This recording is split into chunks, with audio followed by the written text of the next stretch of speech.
Good evening 12th class students, मेरे प्यारे बच्चों।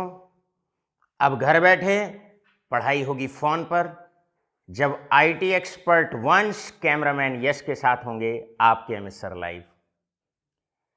लेके माँ सरस्वती का नाम और करते हैं शुरू सरफेस केमिस्ट्री में आज का अपना काम। सरफेस केमिस्ट्री 3 पार्ट में चैप्टर डिवाइडेड होता है। पहला पार्ट एडजॉर्प्शन और दूसरा इंपॉर्टेंट पार्ट होता है कोलाइडल सॉल्यूशन और कोलॉइड्स। कोलाइडल सॉल्यूशन को हम कोलॉइड भी कहते हैं और ये एक हेटेरोजीनियस मिक्सचर होता है। जिसको ऊपर से डिस्पर्स करते हैं उसको डिस्पर्जन फेस कहते हैं और जिसके अंदर फैलाते हैं उसे डिस्पर्जन मीडियम के नाम से पहचाना जाता है। प्रीवियस लेक्चर में हमने आपको पढ़ाया classification of colloids. Classification of colloids में सबसे पहले बताया गया depending upon nature of dispersion medium के बिहाफ पर एल्कोसोल, बेंजोसोल, एक्वासोल। दूसरा आपको बताया गया depending upon physical state. Total 8 तरह के आपके कोलॉइड्स होते हैं या कोलॉइडल सोल होते हैं या कोलॉइडल सॉल्यूशन होते हैं, एक ही बात है। इसके बाद हमने आपको प्रीवियस लेक्चर में बताया depending upon interaction between disperse phase and dispersion medium. Loving है तो फिलिक कहलाएगा और अगर डिस्पर्स फेस और डिस्पर्जन मीडियम आपस में लविंग नहीं है तो फोबिक कहलाएगा। आज बारी है क्लासिफिकेशन ऑफ कोलॉइड्स के लास्ट टाइप को डिस्कस करने की और लास्ट टाइप है हमारा that is classification of colloidal sols depending upon molecular size. Molecular size के बिहाफ पर अब हम क्लासिफाई करने वाले हैं कोलॉइड्स को। Depending upon molecular size we have classified the colloids into 3 parts.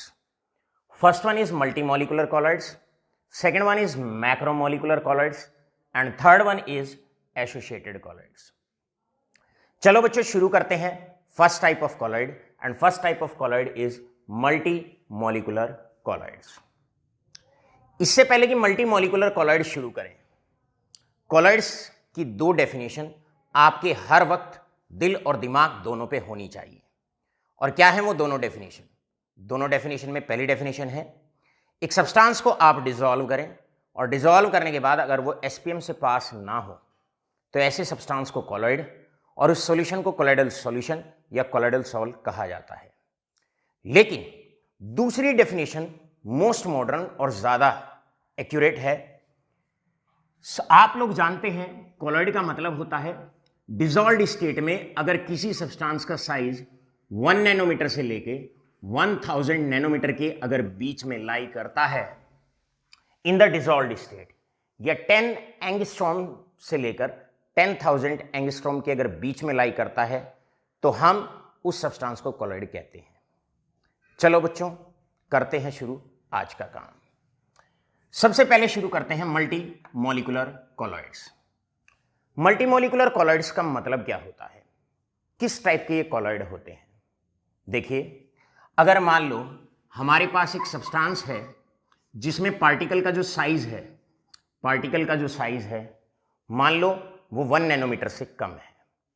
Example के तौर पे दैट इज 0.75 नैनोमीटर, 0.75 नैनोमीटर, ये भी 0.75 नैनोमीटर।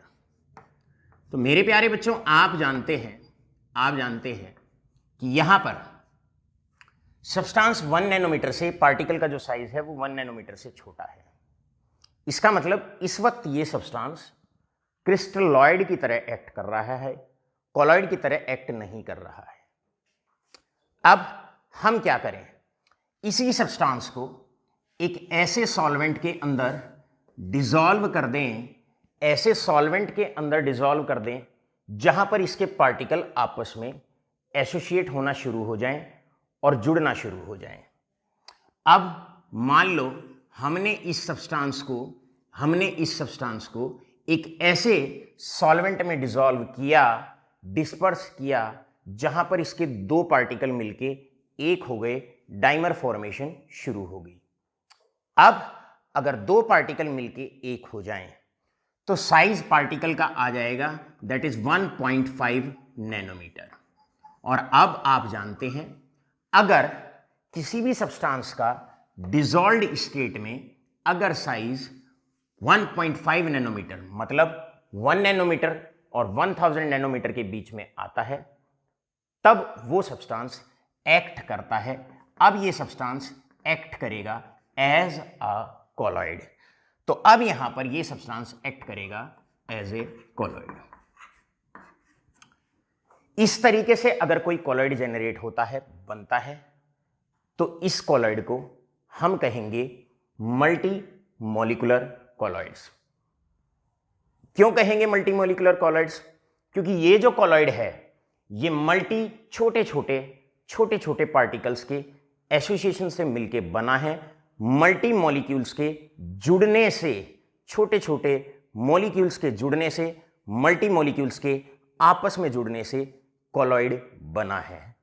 इस तरीके से अगर कोई कोलॉइड बनता है तो हम उस कोलॉइड को कहते हैं मल्टी मॉलिक्यूलर कोलॉइड्स, राइट। अब सेकेंड कैटेगरी आती है and second category is macro molecular colloids. मेरे प्यारे बच्चों, मैक्रो मॉलिक्यूलर कोलॉइड्स का मतलब होता है जब एक कोलॉइड बड़े मॉलिक्यूल से बने। एग्जाम्पल ले लेते हैं। एग्जाम्पल है, मान लो हमारे पास ये कोई पार्टिकल है और इस वक्त पार्टिकल का जो साइज है वो 1200 नैनोमीटर है। यानी कि आपके पास इस वक्त जो पार्टिकल है वो सस्पेंशन साइज का पार्टिकल है, क्योंकि कोलॉइडल रेंज से बड़ा पार्टिकल है। इस वक्त ये पार्टिकल कोलॉइडल रेंज के अंदर नहीं है और आप इसे कोलॉइड नहीं कह सकते। ऐसे पार्टिकल को हम कहते हैं सस्पेंशन साइज पार्टिकल। अब अगर मैं इस पार्टिकल से कोलॉइड बनाना चाहता हूं तो किस तरीके से कोलॉइड बना सकता हूं?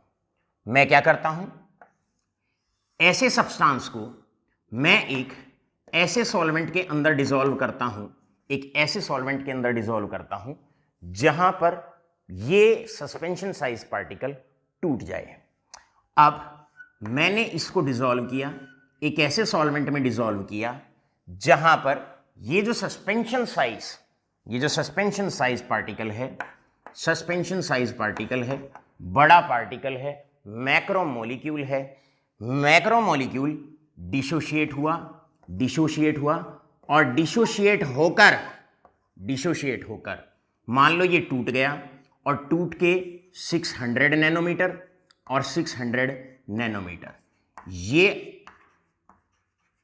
टूट गया, दो पार्ट में टूट गया। एक मॉलिक्यूल 600 नैनोमीटर और दूसरा पार्टिकल भी 600 nanometre.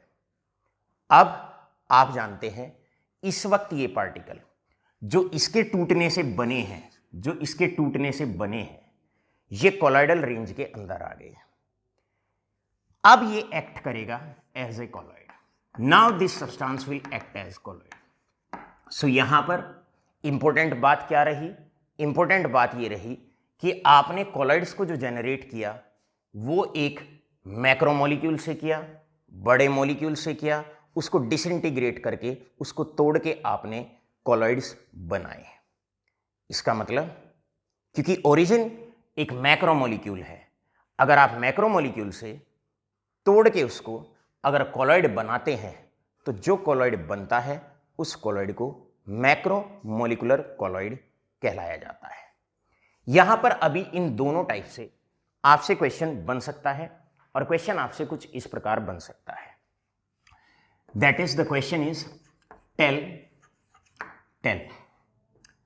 The type of colloids form. Tell the type of colloid form. Tell the type of colloid form. अब आपको बताना है किस टाइप का कोलॉइड बनेगा। ए दैट इज P4 और S8 राइट, ये किस टाइप के कोलॉइड है। बी पार्ट आता है that is proteins and cellulose.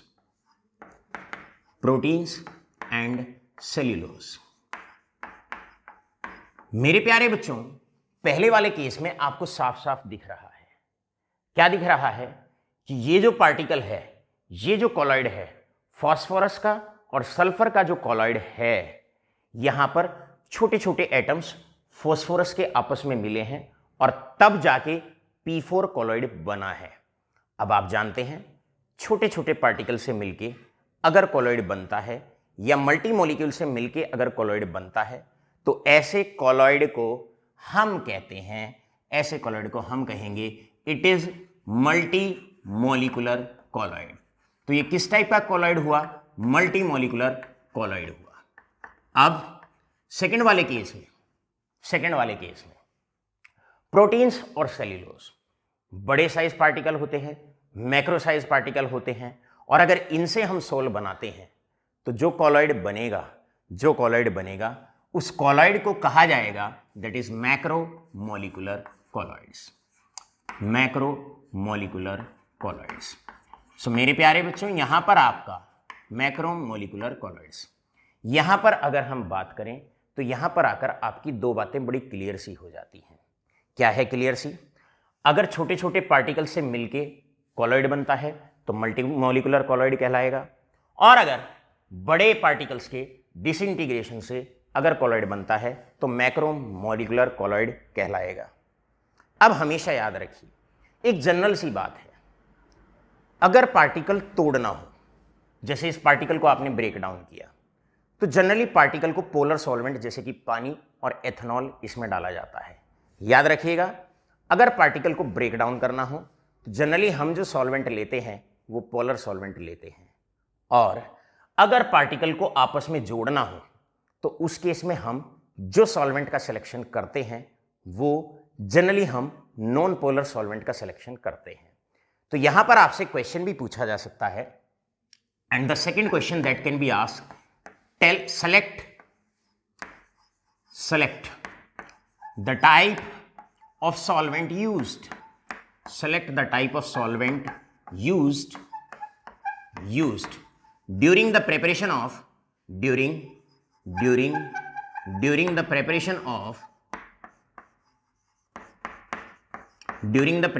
number one multimolecular colloids और दूसरा मैक्रोमोलिकुलर कॉलॉइड्स। तो आपने करना क्या है भाई? सीधी सी बात है, अगर हम यहां पर सॉल्यूशन लेते हैं फर्स्ट का लेते हैं, मल्टी मॉलिक्यूल्स को जोड़ के अगर कॉलॉइड बनाना है, छोटे छोटे पार्टिकल्स को जोड़ना है, तो लर्न करेंगे जनरली हम जो सॉल्वेंट लेते हैं क्लास 12 स्टूडेंट्स, वो हम कार्बन वाले सॉल्वेंट जनरली लेते हैं। जैसे कि से फॉर एग्जांपल पहले वाले केस का आंसर हो जाएगा non polar solvents like benzene, non polar solvents like benzene. अगर सेकंड वाले केस की बात करते हैं, बड़े मॉलिक्यूल को अगर ब्रेक डाउन करना हो तो पोलर सॉल्वेंट जैसे कि water and ethanol, polar solvent का हम इस्तेमाल करेंगे जैसे कि वाटर, राइट। अभी तक हमने दो डेफिनेशन आपको पढ़ाई, आशा करते हैं दोनों डेफिनेशन बड़े अच्छे से आपके बहुत अच्छे से समझ में आ गई होगी। कई बार इन्हीं क्वेश्चंस को आपसे लैंग्वेज पलट के भी पूछ लिया जाता है। आपसे कहा जाता है बताओ भाई सल्फर का सोल बनाना है तो कैसे बनाया जाए। भाई सीधी सी बात है, सल्फर को लेंगे और सल्फर के जो एटम्स हैं एस एस एस और एस, इन्हें जोड़ना है। तो आप बताइए जोड़ने के लिए हम कैसा सॉल्वेंट इस्तेमाल करेंगे? आप बताओ, पोलर सॉल्वेंट इस्तेमाल करेंगे या नॉन पोलर? तो आंसर है अगर जोड़ना है तो नॉन पोलर सॉल्वेंट और अगर तोड़ना है तो पोलर सॉल्वेंट। इसका मतलब सल्फर के फास्फोरस के जो सोल्स बनाए जाते हैं वो इस प्रकार बनाए जाते हैं कि सल्फर लेना है, राइट, फास्फोरस लेना है और उसको बेंजीन के अंदर डिसॉल्व कर देना है, डिस्पर्स कर देना है और बन जाएगा आपका सल्फर का या फास्फोरस का सॉल्ट। माय बिलवड स्टूडेंट्स, इसके बाद आपसे ये भी पूछा जा सकता है भाई बताइए अगर प्रोटीन्स वगैरह के बड़े मॉलिक्यूल्स के अगर सोल बनाने होते हैं तो कैसे बनाते हैं? भाई प्रोटीन, सेल्यूलोज, ग्लाइकोजन ये सारे के सारे मैक्रोमोलिक्यूल्स होते हैं। इनको ऐसे सॉल्वेंट के अंदर डाला जाता है जहां ये टूट जाएं और टूट के छोटे छोटे कोलाइडल रेंज के पार्टिकल्स की फॉर्म में कन्वर्ट हो जाएं। अब अगर तोड़ना है तो प्रोटीन्स को और सेल्यूलोज को जनरली जो हम डालेंगे वो पोलर सॉल्वेंट लाइक वाटर में डिसॉल्व करेंगे, एथेनॉल में डिसॉल्व करेंगे, ताकि बड़ा मॉलिक्यूल कोलाइडल रेंज के पार्टिकल्स में ब्रेक डाउन हो जाए। So students, till now we have covered molecular size के बिहाफ पर multi molecular colloid and we have covered macro molecular colloid. अब बारी है third and very important colloid and that's particularly known as associated colloid. यहां पर हम बात करने वाले हैं एसोसिएटेड कॉलॉइड्स की। स्टूडेंट्स ऑफ क्लास 12th याद रखिए, एसोसिएटेड कॉलॉइड कैसे बनाया जाता है। ये हमने कोई डिस्पर्जन मीडियम लिया, डिस्पर्जन मीडियम, ऊपर से हमने डाला कोई भी सब्सटेंस, अब जैसे ही हम इस सब्सटेंस को डालते हैं, सब्सटेंस को डाला तो हम लेते हैं कंसंट्रेशन, किसी एक पर्टिकुलर कंसंट्रेशन पे हमने सब्सटेंस को डिस्पर्जन मीडियम के अंदर डाला। स्टार्टिंग में जब कम डालेंगे, सब्सटेंस को कम मात्रा में डालते हैं, यानी कि एट लो कंसंट्रेशन, जब कंसंट्रेशन लो है तो ऊपर से ये सब्सटेंस आता है, आयोन्स में टूटता है और मीडियम के अंदर फुल्ली डिसॉल्व हो जाता है। इसका मतलब लो कंसंट्रेशन पे जब किसी सब्सटेंस को डालते हैं तो वो इलेक्ट्रोलाइट की तरह बिहेव करता है। और इलेक्ट्रोलाइट का मतलब क्या होता है? एक सब्सटेंस जो पानी में जाके या मीडियम में जाके आयंस की फॉर्म में टूट जाए और डिसॉल्व हो जाए। तो लो कंसंट्रेशन पर सब्सटेंस एक्ट करता है इलेक्ट्रोलाइट की तरह, it behaves like a electrolyte. यहां पर ये इलेक्ट्रोलाइट की तरह बिहेव कर रहा है। अब हम क्या करते हैं, इसमें और सब्सटेंस, ये स्थिति है ये वाली, जहां पर आपका ये सब्सटेंस डिसॉल्व हो रहा है, इसके अंदर डिसॉल्व हो गया। अब हम क्या करते हैं, उस सब्सटेंस को और ज्यादा मिलाते हैं, मतलब अब हम कंसंट्रेशन रखेंगे हाई, सब्सटेंस को और सब्सटेंस लेते हैं और उसको डिसॉल्व करते हैं। लो कंसंट्रेशन पे एक सब्सटेंस इलेक्ट्रोलाइट की तरह बिहेव कर रहा है। स्टार्टिंग में नमक आप पानी के अंदर डालते हो, फुल्ली डिसॉल्व हो जाता है। चीनी आप डालते हो, फुल्ली डिसॉल्व हो जाता है। कोई सॉल्ट आप डालते हो, फुल्ली डिसॉल्व हो जाता है। लेकिन एक पर्टिकुलर कॉन्सेंट्रेशन के बाद, आफ्टर ए पर्टिकुलर कॉन्सेंट्रेशन,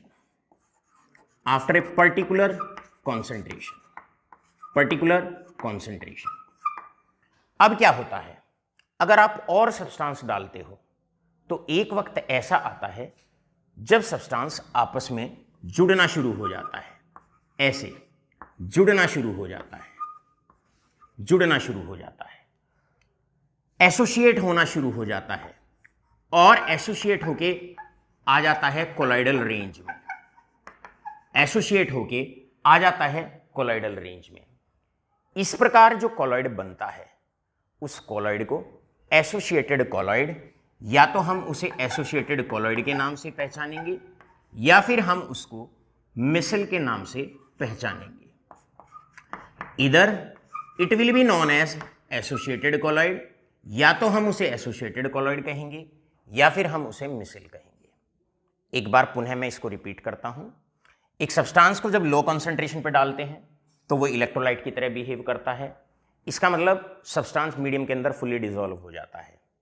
आप इसे ऐसे भी कह सकते हैं, लो कंसंट्रेशन पर सब्सटेंस क्रिस्टलॉइड की तरह एक्ट करता है। लेकिन जब आप और ज्यादा उसी सब्सटेंस को मीडियम के अंदर डिसॉल्व करते हो तो एक समय बाद, पर्टिकुलर कॉन्सेंट्रेशन के बाद, ये जो इलेक्ट्रोलाइट है इसके पार्टिकल्स जुड़ना शुरू हो जाते हैं और जुड़ के एसोसिएट होके बना लेते हैं कॉलॉइड। उस पर्टिकुलर कॉन्सेंट्रेशन के बाद, जिसके बाद कॉलॉइड बनता है, उस कॉलॉइड को, एसोसिएशन से जो कॉलॉइड बनता है उसको हम एसोसिएटेड कॉलॉइड कहते हैं या उसको मिसल के नाम से पहचाना जाता है। अब इंपॉर्टेंट क्वेश्चन यहां से पहला क्वेश्चन, डिफाइन एसोसिएटेड कॉलॉइड।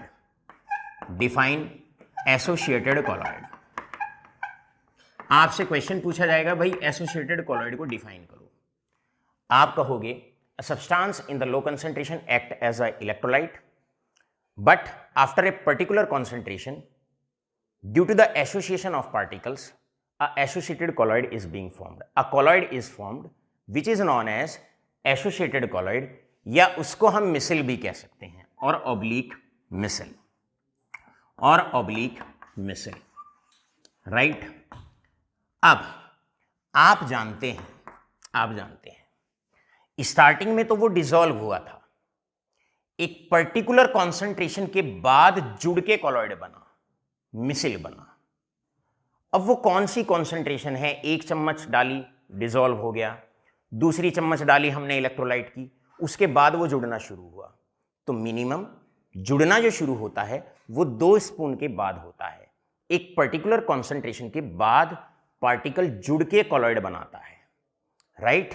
तो अब यहां पर वो पर्टिकुलर कॉन्सेंट्रेशन जिसके बाद एसोसिएटेड कॉलॉइड बनता है या मिसल बनता है, उस कंसंट्रेशन को हम बोलते हैं सीएमसी। सीएमसी का मतलब क्रिटिकल मिशलाइजेशन कंसंट्रेशन। तो सेकंड क्वेश्चन स्टूडेंट्स आपसे पूछा जाएगा, डिफाइन सीएमसी, और सीएमसी का मतलब होता है critical micellization concentration. Critical micellization concentration. Critical micellization concentration के नाम से इसको पहचाना जाता है। अब दूसरी डेफिनेशन आपको पता होनी चाहिए, भाई क्रिटिकल मिशलाइजेशन कंसंट्रेशन का मतलब क्या है। यहां आप लिखने वाले हैं, यहां आप बोलने वाले हैं, the minimum concentration above which micelle या एसोसिएटेड कॉलॉइड और मिसल फॉर्मेशन टेक्स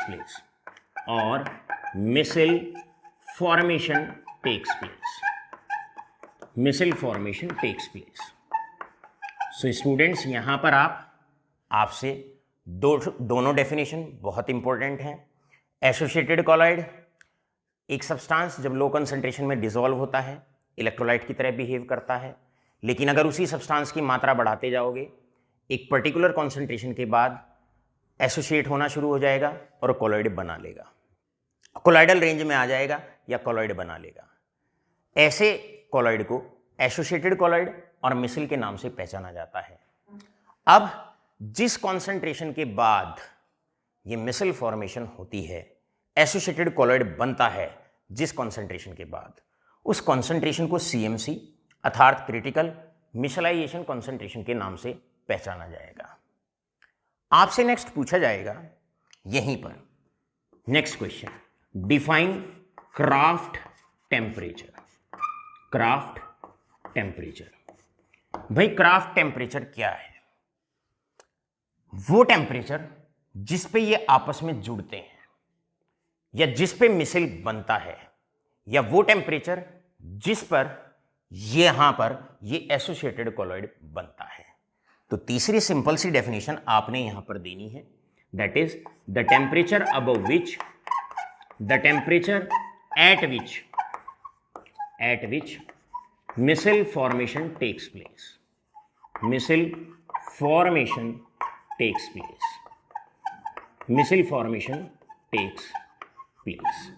तो यहां पर आपका इस प्रकार आपके कुछ क्वेश्चंस हमने साइड में लिख दिए, राइट। और आपने क्या करना है, इन क्वेश्चंस को एक एक नंबर के क्वेश्चन हैं, स्ट्रेट फॉरवर्ड आते हैं, बोर्ड एग्जामिनेशन के लिए इंपॉर्टेंट है। कुछ बच्चे जो सैंपल पेपर वगैरह ट्राई कर रहे हैं वो इन्हें कंसिस्टेंटली हर एक साइमल्टेनियस ईयर के बाद ये बोर्ड के एग्जामिनेशन का जो पेपर होता है, सीबीएसई बोर्ड पेपर होता है, आईसीएसई का होता है, उसमें कंटिन्यूअसली आप इन क्वेश्चंस को देख सकते हैं, राइट। भूलेंगे नहीं, डिफाइन एसोसिएटेड कॉलॉइड या मिसल, एक ही बात है। दूसरा सीएमसी आप नहीं भूलेंगे, क्रिटिकल मिशलाइजेशन कंसंट्रेशन, और तीसरा क्राफ्ट टेम्परेचर भी आप नहीं भूलेंगे, वो टेम्परेचर जिसके ऊपर मिसल फॉर्मेशन होना शुरू होती है। All right all of you, यहां से मेरे प्यारे बच्चों आप फटाफट से इसको नोट कर लीजिए और फिर हम इसको अब करेंगे रब और चलते हैं नेक्स्ट पोर्शन की तरफ। एसोसिएटेड कॉलॉइड्स का सबसे बेस्ट एग्जांपल आता है क्लींजिंग एक्शन ऑफ सोप। सो यहां पर एग्जांपल है, example that is cleansing action of soaps, cleansing action of soaps, soaps. देखिए क्लींजिंग एक्शन ऑफ सोप्स को हम आपको यहां पर समझाते हैं। मेरे प्यारे बच्चों, सबसे पहले सोप की कंपोजिशन क्या होती है और सोप क्या होती है। देखिए सोप होती है सोडियम और पोटेशियम सॉल्ट्स के long chain of fatty acids, sodium या potassium salts of long chain fatty acids. मतलब यहां पर सोप का फॉर्मूला मैं आपको लिखता हूं इस प्रकार, इस प्रकार, ये सोडियम या potassium salt of long chain fatty acids. Alright, अब अगर हम सोप्स की बात करते हैं, ये सब पॉइंट एंड और बेंट कार्बन को रिप्रेजेंट करते हैं। ये कार्बन की पूरी टेल लगी हुई है और लास्ट में है दैट इज कार्बोक्सिलेट आयन। अब अगर हम सोप की बात करें तो ये इसका पोलर पार्ट होता है, आयोनिक पार्ट होता है, पोलर पार्ट होता है, और सोप के अंदर ये नॉन पोलर टेल होती है। This is non polar tail. अब हमने समझना है किस तरीके से सोप अपना काम करती है। माय डियर स्टूडेंट्स, यहां पर मान लो हमारे पास ये है फैब्रिक पे लगा हुआ ऑयल स्पॉट। कोई फैब्रिक है और फैब्रिक पे इस प्रकार ये ऑयल स्पॉट लगा हुआ है जो आपको दिख रहा है, अर्थात दाग लगा हुआ है कपड़े पर। क्लियर है? अब पानी के अंदर जैसे ही हम सोप को डालते हैं, जैसे ही हम सोप को डालते हैं, जैसे ही हम सोप को डालते हैं, तो सोप में आपके दो पार्ट होते हैं, एक पार्ट पोलर पार्ट, एक पार्ट कार्बन वाला पार्ट जिसे नॉन पोलर पार्ट कहते हैं।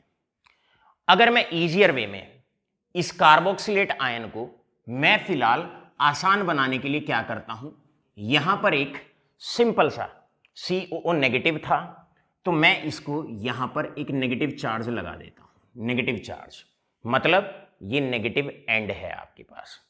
ऑलराइट, अब जैसे ही हम सोप को डालते हैं, कपड़ा आपने पानी में डाला, उस पर ऑयल स्पॉट लगा हुआ है और ऊपर से हमने सोप डाल दी एक पर्टिकुलर कॉन्सेंट्रेशन पे।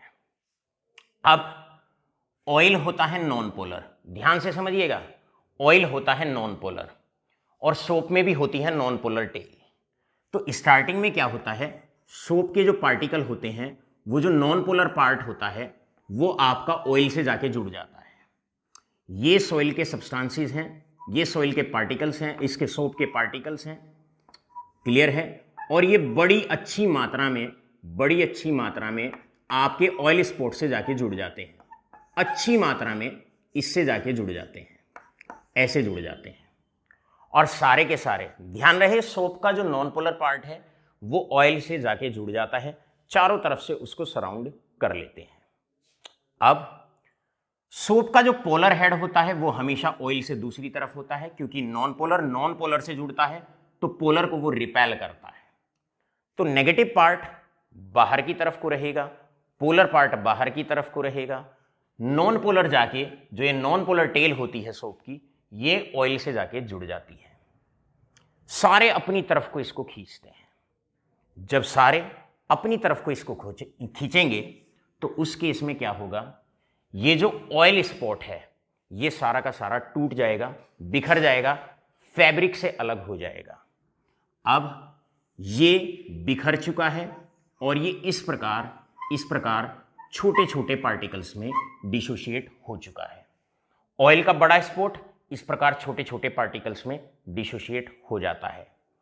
अब कुछ आपके सोप के पार्टिकल्स इस छोटे से पार्ट से जुड़ जाएंगे, इस पार्ट से जुड़ जाएंगे, कुछ छोटे से पार्टिकल आपके छोटे छोटे पार्टिकल इस तरीके से सारे के सारे इनसे जुड़ जाएंगे। राइट, ऐसे ही यहां पर सोप के कुछ पार्टिकल्स इस ऑयल स्पॉट से जुड़ जाएंगे, इससे जुड़ जाएंगे, इस प्रकार इससे जुड़ जाएंगे और इस प्रकार यहां से जुड़ जाएंगे। राइट, इसे मिसिल कहा जाता है, इसे मिसिल कहा जाता है। ये आपका पानी के अंदर ये कार्य आपका हुआ, ये कार्य आपका पानी के अंदर हुआ। ऐसे क्या होता है, सोप अपना कार्य करती है, सोप अपना कार्य करती है।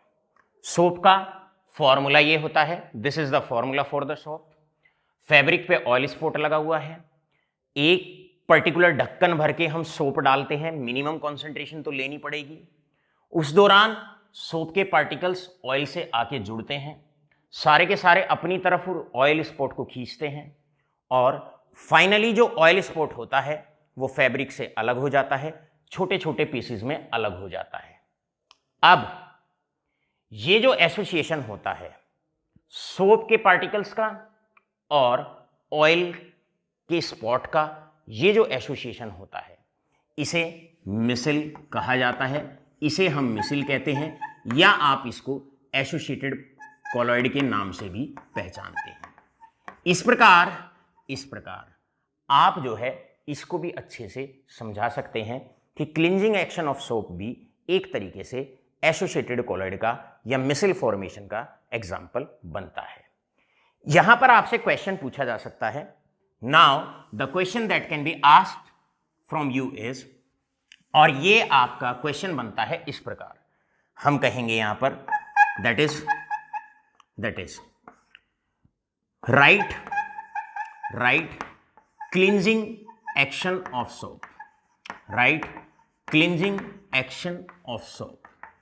सो मेरे प्यारे बच्चों, इस केस में भी क्या होता है, आप बड़े अच्छे से पहले सोप की कंपोजिशन लिखेंगे, फिर ऐसे आप एक डायग्राम बनाएंगे और किस प्रकार जब ऑयल स्पॉट टूट जाता है और एक एसोसिएशन जो ऑयल स्पॉट का और सोप के पार्टिकल्स का बनता है उसे वो एसोसिएटेड रेंज में होता है, उस कॉलॉइड को एसोसिएटेड कॉलॉइड या मिसिल फॉर्मेशन के नाम से हम पहचानेंगे।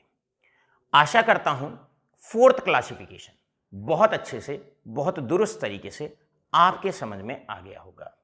इस प्रकार मेरे प्यारे बच्चों, आगे बढ़ने से पहले अभी तक हमने जो कवर अप किए, अभी तक हमने चारों टाइप्स किस तरीके से हम कॉलॉइड्स को क्लासिफाई कर सकते हैं, चारों टाइप्स को आपने बहुत अच्छे से कवर अप कर लिया। आज जो हमने टाइप कवर अप किया ये हमारा टाइप था that is depending upon molecular size, और मॉलिक्यूलर साइज में 3 तरीके से कैसे कॉलॉइड्स को क्लासिफाई किया गया है ये हमने आपको समझाया। फटाफट ले इसका स्क्रीनशॉट ताकि तुरंत हम इसको करें रब और बढ़ाएं चैप्टर को आगे।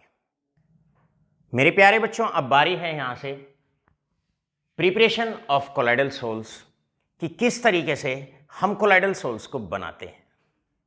मुख्य तौर पर 3 तरीके से कोलाइडल सोल्स को बनाया जा सकता है।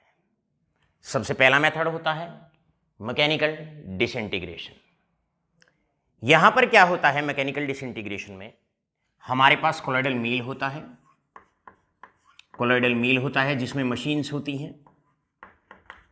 अब हम क्या करते हैं, ऊपर से सस्पेंशन साइज पार्टिकल्स को डालते हैं, सस्पेंशन साइज पार्टिकल्स को ऊपर से डॉप करते हैं।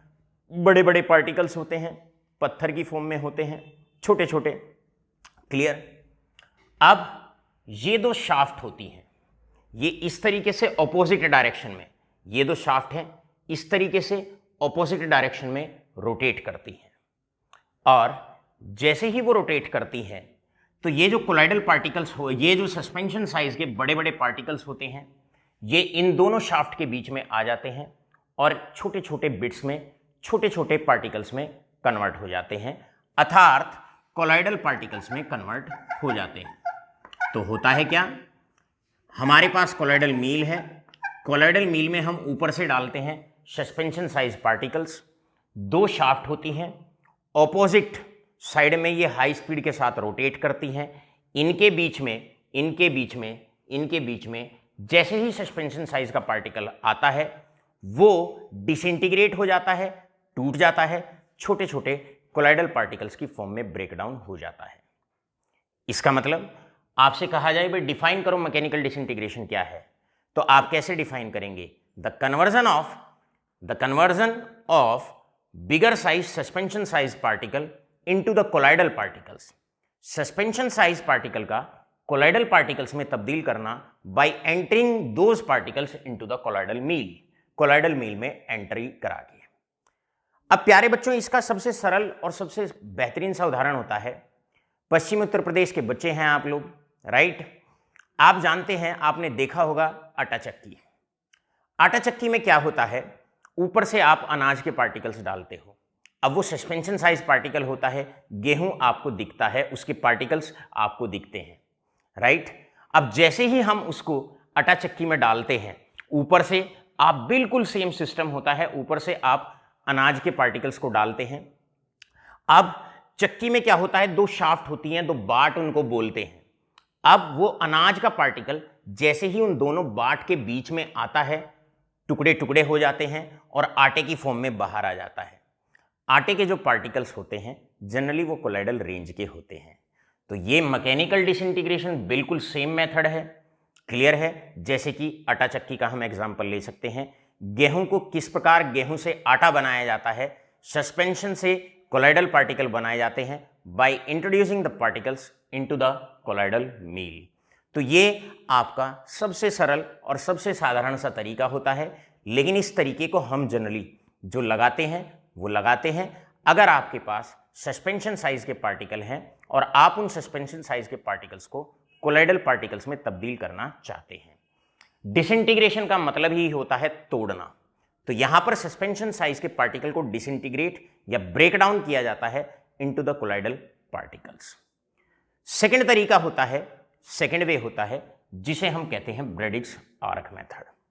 ये पहले वाले के मुकाबले में इंपॉर्टेंट होता है और इस मेथड की जनरली सबसे पहली बात, इस मेथड का मेन पॉइंट ध्यान रखेंगे, ये मेटल सोल्स के लिए, मेटल सोल्स बनाने के लिए हम इसका इस्तेमाल करते हैं। अगर मेटल के सोल बनाने हो तब हम इसका इस्तेमाल करते हैं और जनरली ऐसे मेटल का सोल बनाने के लिए हम इस्तेमाल करते हैं the metal having low melting point, अब लो मेल्टिंग पॉइंट जैसे कि से फॉर एग्जांपल के तौर पे हमारे पास मरकरी है, हमारे पास प्लेटिनम है, क्लियर है। हमारे पास जो भी छोटे छोटे जिनका मेल्टिंग पॉइंट कम होता है, मरकरी है, प्लेटिनम है, गोल्ड है, क्लियर है। इस टाइप के जो मेटल्स होते हैं जिनका मेल्टिंग पॉइंट कम होता है, उनका सोल्स बनाने के लिए हम ब्रेडिक्स आर्क मेथड का इस्तेमाल करते हैं। कैसे बनते हैं मेटल्स के सोल्स, या कैसे बनते हैं उन मेटल्स के सोल्स जिनका मेल्टिंग पॉइंट कम होता है, आइए सीखते हैं।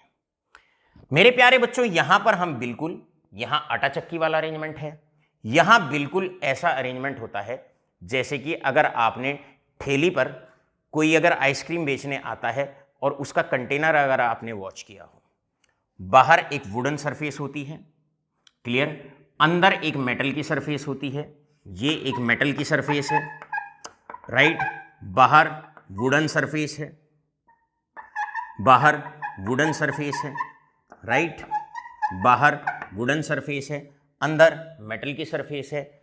बीच में अगर आपने ऑब्जर्व किया हो तो उसमें बर्फ पड़ी हुई होती है, बस ब्रेडिक्स आर्क मेथड में और जो आइसक्रीम वाला होता है, क्लियर है, क्वालिटी वॉल्स वाले, जो भी मदर डेयरी वाले, बस उनके सेटअप में और हमारे ब्रेडिक्स आर्क मेथड के सेटअप में एक छोटा सा माइनर सा डिफरेंस होता है।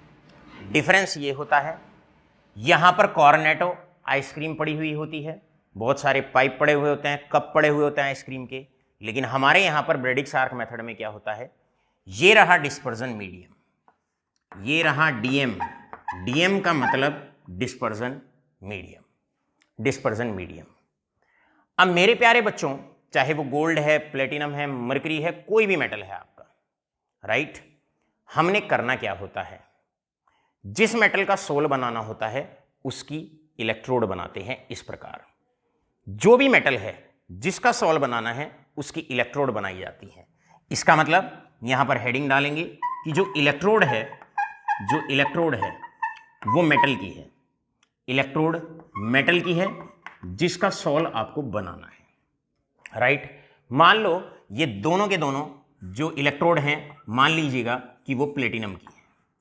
अब ये प्लेटिनम की इलेक्ट्रोड, ये प्लेटिनम की इलेक्ट्रोड, ऊपर हम एक इलेक्ट्रिक फील्ड लगाते हैं, पोटेंशियल डिफरेंस लगाते हैं, मान लो एक छोटी सी बैटरी लगा लेते हैं कम वोल्ट की।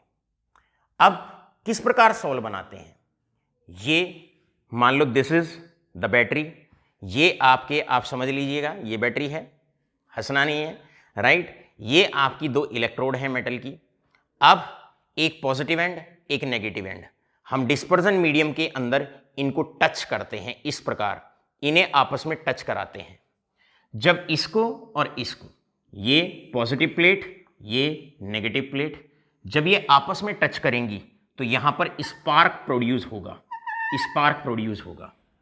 और स्पार्क में क्या होगा कि बाहर यहां पर एंड पॉइंट पर, जहां से आप इन दोनों इलेक्ट्रोड को ऐसे टच करा रहे हैं, ऐसे टच करा रहे हैं, वहां से जो मेटल के एटम्स होंगे वो इवेपोरेट होंगे। तो यहां पर मेटल के जो एटम्स होंगे वो इवेपोरेट होंगे, मेटल के जो एटम्स हैं वो इवेपोरेट होंगे। और इवेपोरेट होकर, क्योंकि डिस्पर्जन मीडियम को हमने सराउंडिंग दी हुई है बर्फ की, मतलब टेम्परेचर कम है, तो ये जो वेपर्स होंगे टेम्परेचर कम होने की वजह से बाहर नहीं निकल पाएंगे, डिस्पर्जन मीडियम से बाहर नहीं जा पाएंगे और यहीं पर इसी मीडियम के अंदर डिस्पर्स हो जाएंगे। तो इस प्रकार जो वेपर्स हैं, गोल्ड के, प्लेटिनम के, सिल्वर के, आप यहां पर सिल्वर मेटल भी लिख सकते हैं, इन सब के जो वेपर्स होंगे वो डिस्पर्जन मीडियम के अंदर ही डिस्पर्स हो जाएंगे और बन जाएगा मेटल का सोल बन जाएगा। सो मेरे प्यारे बच्चों, ब्रेडिक्स आर्क मेथड मेटल के सोल्स के लिए, लेकिन उन मेटल के सोल्स के लिए बनाते हैं, के लिए इस्तेमाल करते हैं जिन मेटल्स का मेल्टिंग पॉइंट कम होता है, जैसे कि सिल्वर, गोल्ड, कॉपर, कॉपर भी आप ले सकते हैं, प्लेटिनम आप ले सकते हैं। ऑलराइट, यहाँ पर जिस मेटल का आपने सोल बनाना होता है उसकी इलेक्ट्रोड बना लेते हैं, यहाँ पर एक छोटी सी बैटरी लगा देते हैं, potential difference, electric field, battery आप यहाँ पर लगा लेते हैं। फिर हम उन्हें बार बार इलेक्ट्रोड को आपस में टच करते हैं, इस प्रकार टच करते हैं, स्पार्क प्रोड्यूस होता है, मेटल इवेपोरेट होता है, मेटल की इलेक्ट्रोड है, मेटल का सॉलिड है, उससे मेटल इवेपोरेट होगा, इधर इधर इधर इवेपोरेट होगा। अगर डिस्पर्जन मीडियम को ठंडा नहीं रखा तो वेपर्स बाहर निकल जाएंगे, क्योंकि गैस की सॉल्युबिलिटी ठंडे मीडियम में ज़्यादा होती है। तो हम क्या करते हैं, बर्फ़ बाहर डाल देते हैं ताकि मीडियम ठंडा रहे, ताकि वेपर्स बाहर ना निकल पाएँ, इसी के अंदर डिस्पर्स हो जाएं। इस तरीके से जो सोल बनाया जाता है, इस तरीके से जो सोल बनाया जाता है, इस मेथड से जो सोल बनाया जाता है, इस मेथड को नाम दिया जाता है ब्रेडिक्स आर्क मेथड। आपसे क्वेश्चन पूछा जा सकता है। Now the question that can be asked, question board exam में पूछा जाता है, suggest a method, suggest a method for the preparation of, suggest a method for the preparation of, for the preparation of, suggest a method for the preparation of number one silver sol, silver sol or gold sol और copper soul और platinum soul. आपसे इस प्रकार इन souls को बनाने के लिए आपसे मेथड पूछा जा सकता है।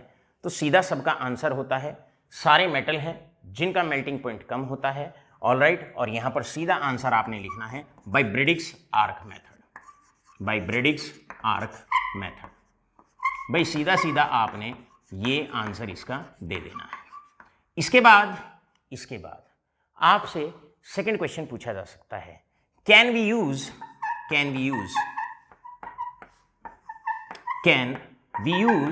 Bredig's arc method, can we use Bredig's arc method for the preparation of Bredick's arc method for preparation of iron sol, iron sol। क्या हम आयरन सोल के लिए ब्रेडिक्स आर्क मेथड को इस्तेमाल कर सकते हैं या नहीं? तो आपका आंसर आएगा नो। और रीजन क्या है?